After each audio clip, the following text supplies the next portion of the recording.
Madeline, hey. I brought us some berries. I was thinking that maybe we could make a blackberry atole.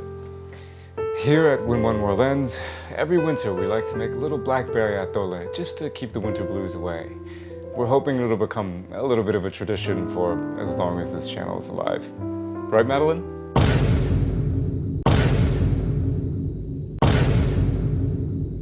Why did you read all the berries? Because I'm the berry lord? What?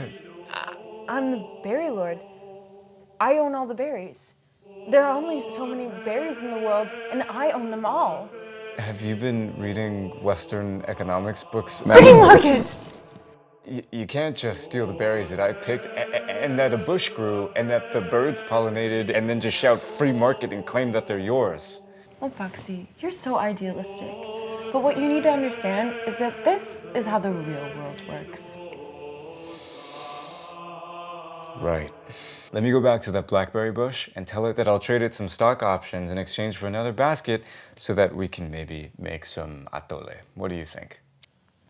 I think that's a very good idea.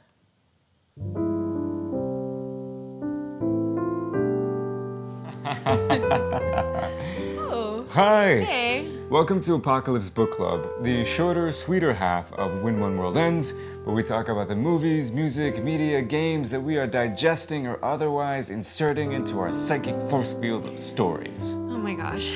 It's basically like if you had a book club with all of your friends, except we're your only friends, and you don't get to talk or sit with us. You can't say that to people, Madeline. Whatever. Today, we're watching the Bridge to Terabithia death scene on repeat.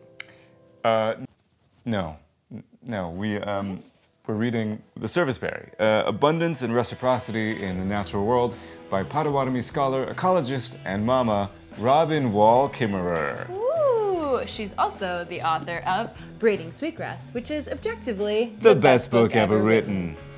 First, it's worth noting that Robin's work was foundational for both of us. Robin is one of the key inspirations to a lot of what we talk about here at When One World Ends. Free merch for you, Robin. Just hit us up. You're a real one. The Serviceberry is Robin's foray into economics. The Serviceberry is about the gift economy, which is based on gratitude and reciprocity. It's basically a system of exchange in communities, kind of like how ecosystems work. Some examples she gives for this are like lending libraries and Community fridges. community gardens, things like that. Really sweet stuff. And it all sounds and feels really good and nice, right?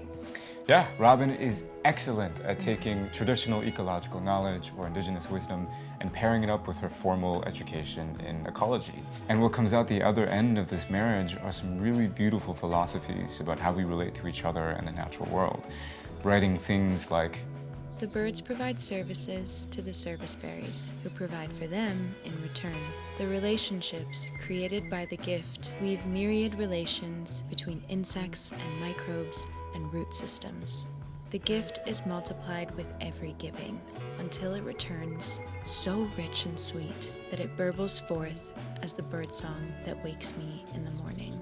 She's also asking a lot of questions like, why then have we permitted the dominance of economic systems that commoditize everything, that create scarcity instead of abundance, that promote accumulation rather than sharing?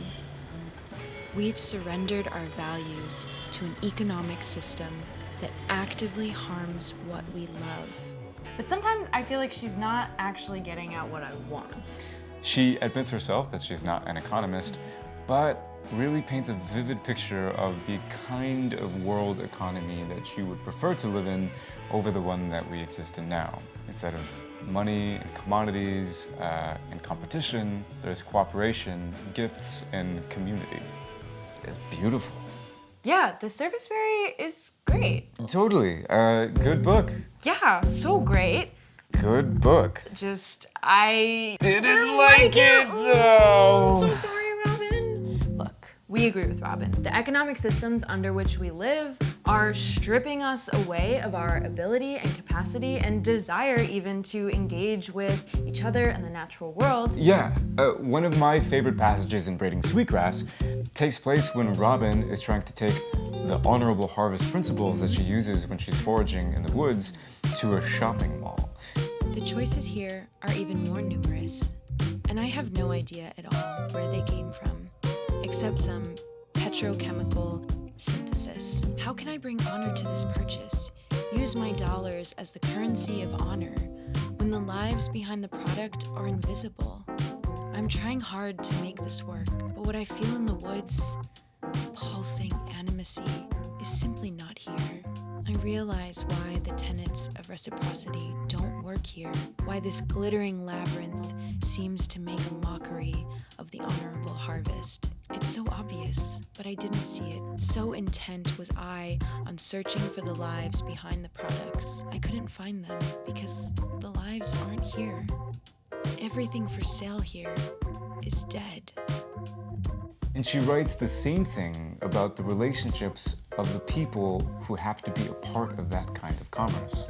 In the Serviceberry, she comes up with this idea again, writing, If I were to buy a basket of berries in a market economy, the relationship ends with the exchange of money. Once I hand over my credit card, I have no further exchange with the clerk or the store.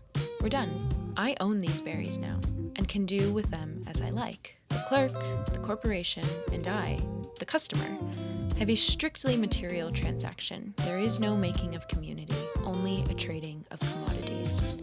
She envisions this world that is a stateless, classless society in which localized groups of people get to make grassroots decisions that benefit each other and the natural world in which they inhabit, all while dragging Darren Wood, specifically the CEO of ExxonMobil, throughout the book, calling him a parasite. Do you know who else dreamed of a classless, stateless society in which we compost CEOs?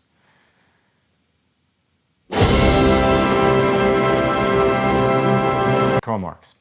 Karl Marx did. What she writes about commodities being dead or the relationships between people being isolated, in Marxism, we call that alienation. And it means that we all get isolated from one another in this dehumanizing machine that we call capitalism. Marx wrote, Capital is dead labor, which, vampire-like, lives only by sucking living labor, and lives the more labor it sucks. which fits extremely well in Robin's analysis of the system that we live under. And that's our big problem, is that she never names the thing. She just says that it's extractive capitalism, it's cutthroat capitalism, but it's just capitalism. And to make matters worse, her vision for the world that she would rather live in, one in which local people are making local decisions and are in a network of mutually beneficial exchanges that care more about each other's well-being than profit, well, that's eco-socialism, baby. I just wish Robin had talked about the people that are already doing this work, and more than anything, been brave enough to name it. But I understand why she didn't. In October, Robin gave a talk over at Harvard to talk about the Serviceberry to a full auditorium where people were hanging on every single word. But I don't really know if they'd be hanging on every single word if she was talking directly about eco-socialism. Or being overly critical of just capitalism, because that would be un-American. And we can't have that. All of this can be wrapped up in one passage. I don't think market capitalism is going to disappear anytime soon. Wait, can I do this one? Paxti, how did you get in here? Come on, you did the other ones. Fine, but do it in an accent. I don't think that market capitalism is going to disappear anytime soon. The faceless institutions that benefit from it are too entrenched. And this is really disheartening for someone like Robin, who can imagine new worlds and new economies where we're trading zucchinis for pumpkins. But can't imagine ever changing the economic paradigm that we are all being crushed under all of the time. So, can we recommend this book? I don't know that we can, or if we did, maybe we would have to recommend a book to read with it. Capitalist Realism by Mark Fisher. If you've ever heard the very famous quote that goes, "It's easier to imagine the end of the world than it is to imagine the end of capitalism," this book, The Serviceberry, is an excellent example of that. kind of selective imagination. Take Robin's beautiful, incredible wisdom, but also take Fisher's real critique of how our lack of imagination is one of the biggest obstacles to creating the world that we all desperately want to live in. And that's it. Thanks for hanging out with us at Apocalypse Book Club. Stay tuned for more things like this and Our first film, which is about Nazi science, LSD mind control experiments, and the CIA, and how we talk about climate change has to do with all of that. It's crazy stuff. Stay tuned. All right, what do you say we go make this berry atole? I ate all the berries. Well, I guess we can always go buy more at the supermarket. Until next time, catch you later. Bye. I wish I didn't do that. Can you just say until next time? Can you do that one more time? Just the until Let's next do the time. whole. It was cute. I don't think the bite was cute. Okay. But it was just a We'll do it one finger more time. gun. I Just didn't